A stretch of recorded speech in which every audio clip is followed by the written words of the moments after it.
What's good, YouTube? American are excited again. Shout out to subscribers, shout out to the viewers. I want to say shout out to West Indian Travel Society, shout out to Darman XTV, the ICCC, the Great Ahuacan Council. So tonight I'll be making this presentation on what a seal is, and you can actually get your own seal for your documents, your own mark. So as far as your own jurisdiction,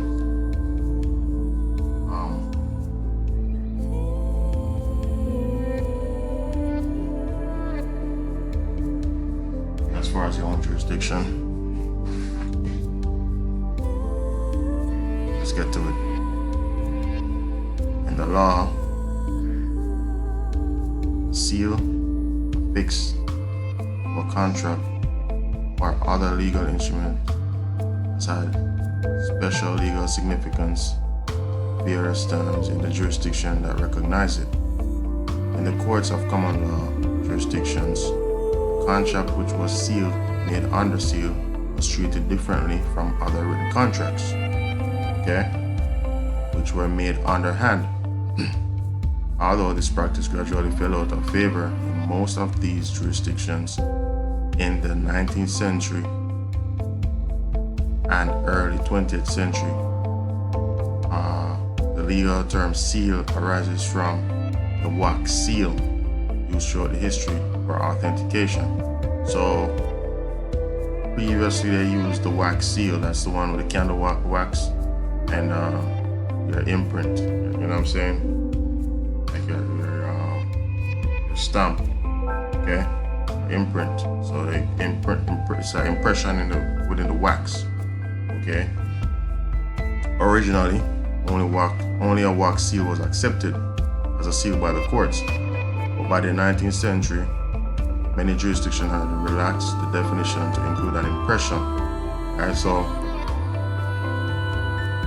any impression you make on your documents is considered a seal, And the paper on which the instrument was printed, an embossed paper wafer affixed to the instrument, a scroll made with a pen, or printed word seal, or LS, standing for a Latin term locus sigilli, meaning place of seal.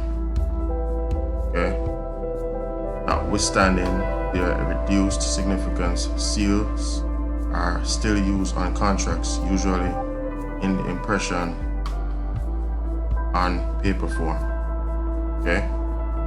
Legal significance, the contract law.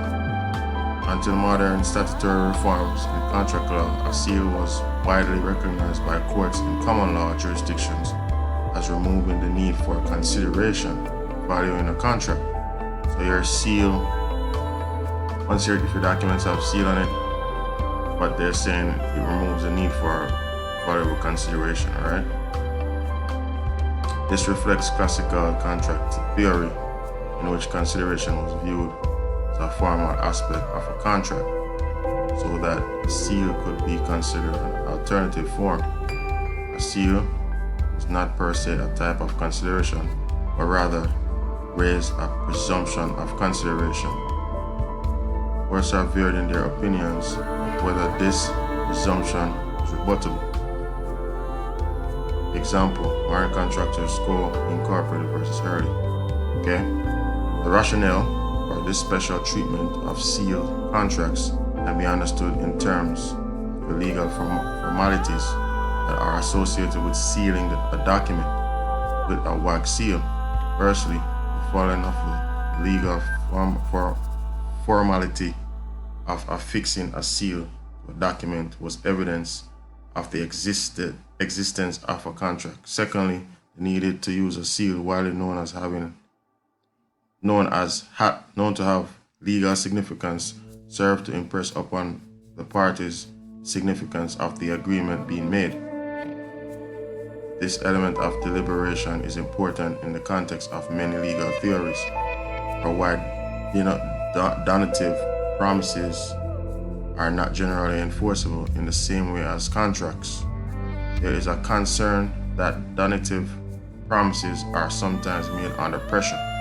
Now, I notice in this it say contracts, but the only system that a contract exists is in a system with real money, substance, okay?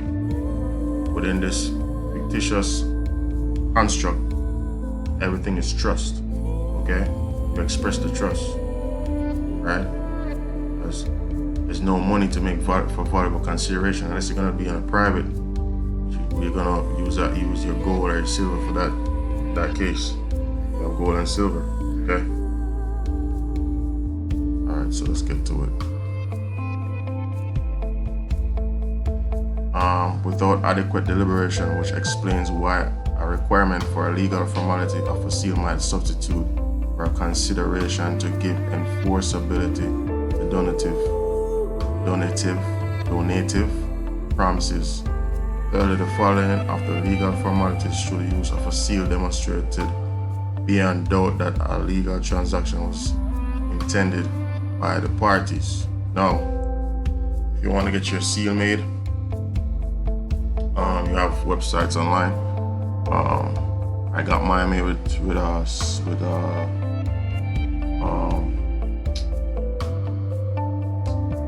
forgot where I got mine made. Staples. I got mine made of Staples, right? But you could also do it on Amazon, right? And you have other sites you could Google, with who, what company makes embossed seals, and you get the foil, right? Gold foil or the silver foil, right? And you put that on your documents and you impress your seal up on it, okay? That's how you invoke the jurisdiction of your house or your tribe, okay? And you could also get rubber stamp seals, okay? With ink, right? Because it's just an impression. All they want to see is an impression, right? It doesn't necessarily have to be a embossed seal, all right? But just to give it its authenticity, embossed seal would be more presentable, okay? So, in addition to these three abstract reasons, there may also have been a more practical reason, namely that the object used to imprint the wax, usually engraved signet ring, identified its owner, thereby providing evidence that the owner of the seal was a party to the contract. Okay? So that's the seal has a lot of power. Okay? Besides substituting for consideration, the consequences of the seal that at least historically have held include even payment did not discharge a seal contract. Yeah, payment, that's how powerful a contract is. The instrument itself was not physically destroyed. Fraud was not permitted as a defense to a seal contract. Subsequent modifications to a seal contract were not binding except where the modifications were also under seal.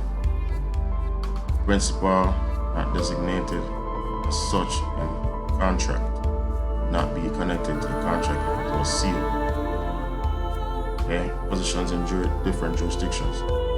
In England and Wales, the common law courts originally recognized only wax seals, but this requirement was gradually relaxed by the 20th century.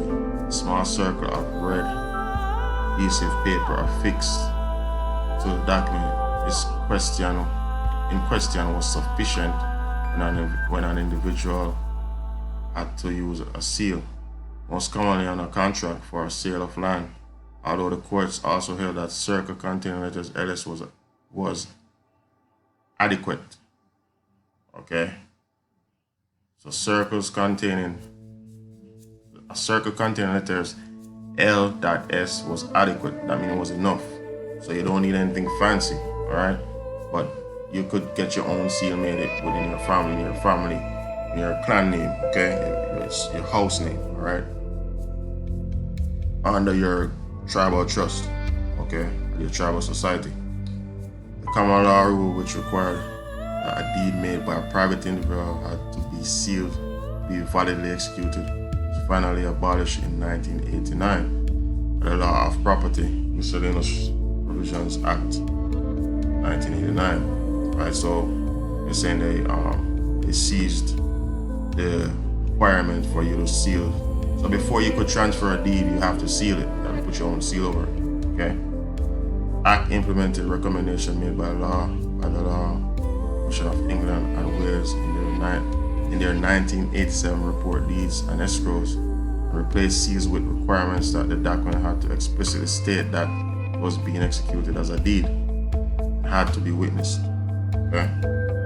With regard to companies and other corporate bodies, common law originally required that all contracts made by such body had to be made under seal. Okay? Whether they were deeds or not. This rule was gradually eroded away, for example, being abolished in respect of companies by the Companies Act in the first half of the 20th century. Until 1960 remained in force for other corporations was abolished by Corporate Bodies Contracts Act 1960. Okay? Normal contracts, not deeds, can now be made by a corporation in the same way as they can be made by an individual. So your tribe, your society, that could be a corporate construct. Okay? You get a seal for that as well. Alright? Companies Act in 1989 removed the requirement for a company to have seal, have a common seal at all, and made provisions for those documents which had previously needed to be executed on the seal, such as deeds, instead be executed by officers of the company. However, companies can still have and continue to use seals to execute deeds if they wish, in which case the seal has to be engraved. A seal which leaves an impression on the page and printed or wait for a facsimile and to bear the name of the company. Right?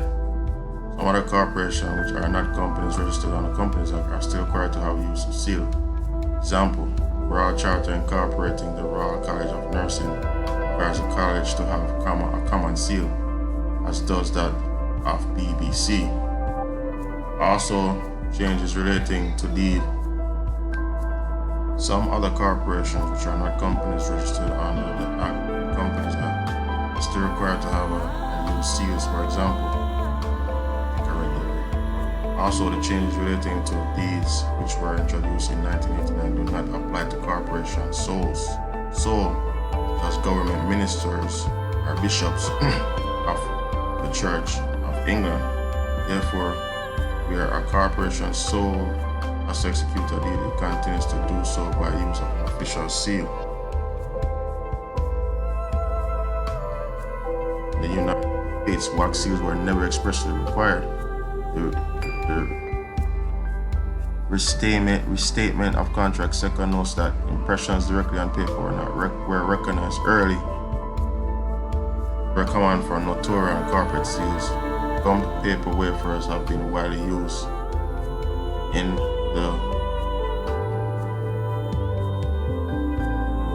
into the effectiveness of the written or printed word. Seal, printed initial S, a crawl made by a pen, often called a scroll, and a recital of sealing. Relaxation of the definitions of seal was generally contemporaneous with reduced distinction given to seal contracts. This trend can be seen as a parallel of the court's modern relaxation of their interpretations of the statute of frauds, and reflects the evolution of modern contract theory from classical contract theory. It has been noted that about 2/3 of the U.S. states have now adopted statutory provisions depriving the seal of its binding effect.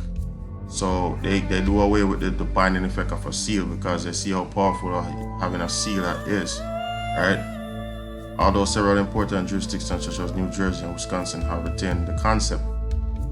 So Schnell versus Nell, which is widely cited as an example of nominal consideration involving a seal contract, although the distinction of seal had already been abolished by Indiana statute. It is likely the parties viewed the seal as making a contract enforceable much as the nominal consideration of $1 would have under classical